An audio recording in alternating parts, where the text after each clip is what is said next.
बगैर चीजें पढ़े हुए जो है बयान दाग देता है, क्योंकि उसको कहीं बूट पॉलिश नजर आ जाए तो फौरन उठा के बूट पॉलिश शुरू कर देता है। और मियाँ साहब खुदा दा वास्ता वजीर आजम की कुर्सी पे बैठे हो, कोई तहम्मुल से कोई काम करना सीखें और हर वक्त दूसरे ताकतवर लोगों को खुश करने की जरूरत नहीं होती है।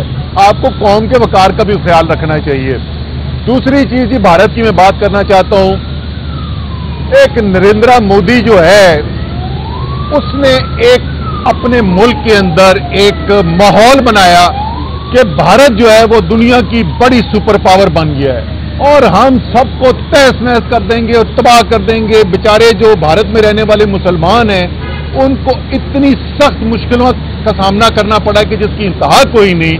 गोश्त खाने के ऊपर लोग जो हैं वो शहीद किए जा रहे हैं, लेकिन उसको कोई गलतफहमी ये हो गई अपनी बातें सुन सुन के कि शायद पाकिस्तान भी इतना ही बेबस है।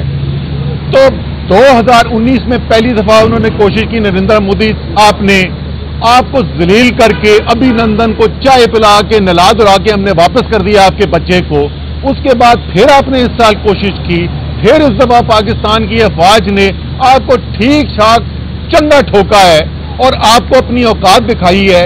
और अभी मैं देख रहा हूं कि पिछले चंद दिनों से दोबारा एक भारत माहौल बनाने की कोशिश कर रहा है कि पाकिस्तान को तबाह कर देंगे, बर्बाद कर देंगे, सफ़े हस्ती से मिटा देंगे। और सफ़े हस्ती से मिटाने वाला अल्लाह होता है, तुम्हारे पास ये ताकत नहीं है और अपनी औकात के अंदर रह के बात करनी चाहिए इनको। लेकिन वह चीज, उसमें तो मुझे कोई शक ही नहीं है कि हमारी अफवाज जो है, हमारी एयरफोर्स खास तौर पे जो है, उसमें इतना दम है कि वो भारत के किसी भी जारहाना अज़ाइम को खाक में मिला सकती है।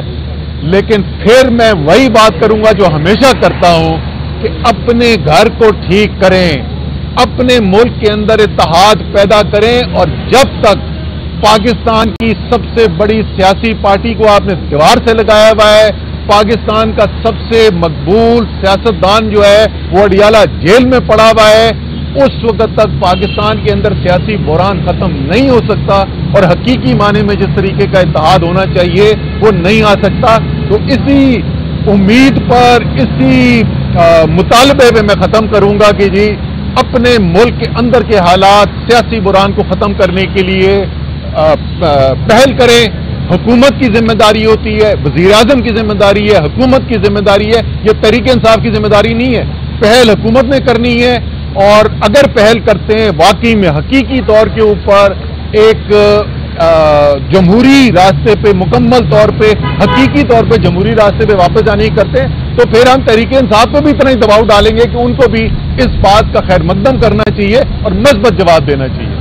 तो कल इमरान खान की सालगिरह थी, आप इमरान खान की टीम में रहे बतौर खिलाड़ी, कल उनको जो है वो ट्रिब्यूट पेश किया गया। बतौर सियासतदान इमरान खान को आपने कैसा पाया और उनके हवाले से क्या कहें? देखिए, इमरान खान को चले पहले ऐसी कुछ बात कर लेते हैं कि जो चीज़ें कोई जिस पे बहस मुबाहिसा नहीं हो सकता, जिसके ऊपर तो दो राय नहीं हो सकती, पिछली कम से कम 50 साल के अंदर कोई सियासतदान पाकिस्तान में नहीं निकला जो इमरान खान के आधे भी कद का हो। इमरान खान ने पाकिस्तान की सियासत के ऊपर जो असर डाला है वो उसके कोई करीब भी नहीं आता हमारे ख्याल में, और पाकिस्तान की बहुत बड़ी अक्सरियत के ख्याल में इमरान खान ने पाकिस्तान की सियासत में जो असर डाला है वो एक मस्बत असर रहा है। आपको पता है मैं हर इमरान खान की हिकमत अमली हर फैसले से इत्तेफाक नहीं करता, लेकिन अगर आप मजबूरी तौर पर पूछ रहे हैं कि 1996 में जो सफर शुरू हुआ था वो 2000 में 25 तक उसको अहाता करूं तो पाकिस्तान के लिए एक बहुत मजबूत सफर था। पाकिस्तान की सियासत के अंदर, पाकिस्तान के माशरे के अंदर उसकी वजह से मजबूत तब्दीली आई।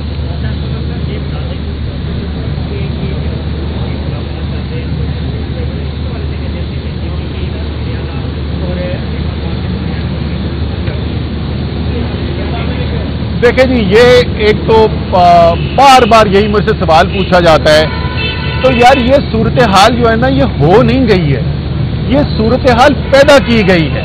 आपने लीडर को जेल में बंद करके, पार्टी को तोड़ के, वर्करों के घरों पर हमले, रिश्तेदारों को उठा लिया, वर्करों को उठा लिया, सजाएं दे दी, تو آپ نے باقاعدہ طریقے سے پاکستان کی سب سے بڑی جمہوری پارٹی کو ٹکڑے ٹکڑے کرنے کی کوشش کی ہے.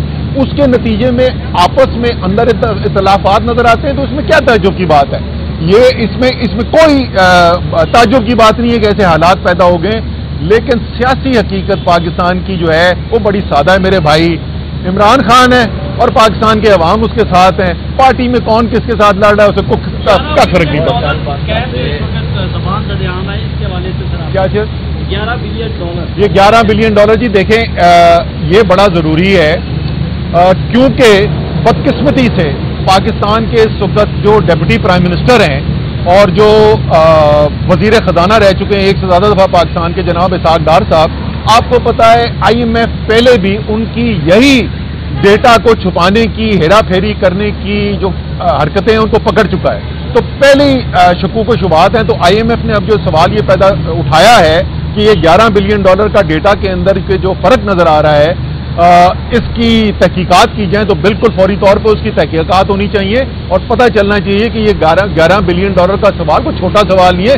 11 بلین ڈالر پورا IMF پروگرام جو ہے اس سے زیادہ رقم ہے. تو 11 بلین ڈالر جو ہے اس کی کیا حقیقت ہے، کدھر چلا گیا یہ پیسہ؟ اچھا سر ایک منٹ بتائیے گا.